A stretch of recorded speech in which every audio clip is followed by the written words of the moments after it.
তোরা এবার মজা উঠাই দিব তাই চল বলে ঝিঙ্গা গাছে পিঠ লাগাই দিব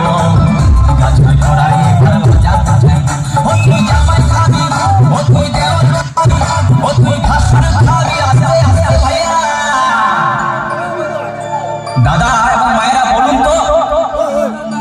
জামাই খাবি বিটি খাবি দেওয়ার খাবি ভাসুর খাবি সব খেয়ে গেল একটা ঝিঙ্গার জন্য তো মায়েরা কেউ বলতে পারবেন কোন গাইল তো বাকি রইল বলুন তো মায়েরা ও